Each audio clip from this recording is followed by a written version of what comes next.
युद्ध की अगर बात करें तो फिलहाल सीज फायर लागू है। अमेरिका की ओर से कहा गया है कि जो ईरान के साथ समझौते को लेकर बातचीत हो रही है वो अच्छी चल रही है, ये अमेरिका की ओर से उपराष्ट्रपति ने कहा है।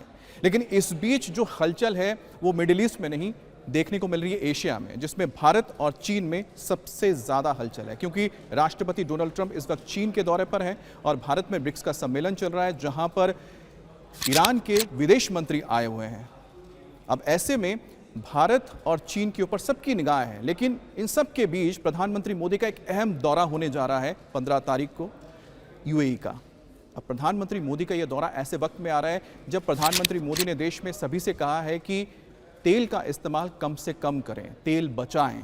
लेकिन प्रधानमंत्री मोदी जब ये भारत के लोगों से कह रहे हैं कि आप तेल बचाएं, लेकिन साथ ही प्रधानमंत्री मोदी संकट को भांप चुके हैं और संकट को कम करने के लिए ही क्या प्रधानमंत्री इस वक्त यूएई के दौरे पर जा रहे हैं?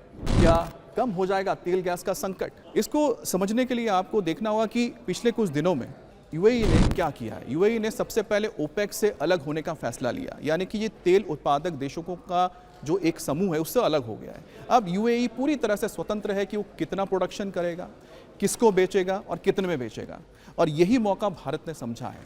भारत अब चाहता है कि क्योंकि यूएई भारत का तीसरा सबसे बड़ा ट्रेडिंग पार्टनर है, उसके साथ तेल के क्षेत्र में, तेल गैस के क्षेत्र में और बेहतर समझौता किया जाए, स्ट्रैटेजिक पार्टनरशिप की जाए ताकि भारत को फायदा हो।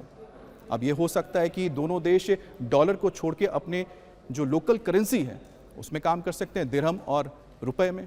इससे भारत को फायदा होगा और साथ ही साथ यूएई को भी फायदा होगा। प्रधानमंत्री मोदी का यह दौरा सबके लिए बहुत इसलिए भी अहम हो जाता है कि प्रधानमंत्री मोदी ठीक इस दौरे के बाद वो आगे यूरोपियन देशों में भी जाएंगे और माना जा रहा है कि प्रधानमंत्री मोदी की कोशिश होगी किसी तरह से जो इस वक्त गतिरोध बना हुआ है पूरे मिडिल ईस्ट में और हॉर्मुज को लेकर जो एक ब्लॉकेड बना हुआ है, इसे किसी तरह से खत्म किया जाए।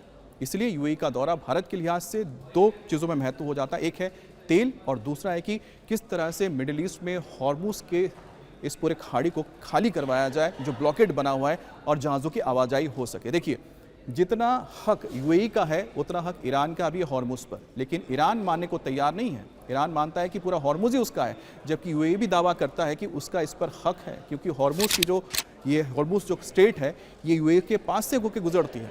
अब देखना है कि भारत और यूएई के बीच में जो बातचीत होगी उसमें और क्या मुद्दे निकल कर सामने आते हैं। लेकिन इस बीच एक अच्छी खबर आई है, वो है हॉर्मुज से भारत के 2 जहाज निकल चुके हैं। जी हाँ, हॉर्मुज स्ट्रेट को पार कर चुके हैं भारत के 2 और जहाज। हालांकि ये जहाज भारत के नहीं है, लेकिन ये दूसरे देशों के, लेकिन भारत के लिए ही रवाना हुए हैं।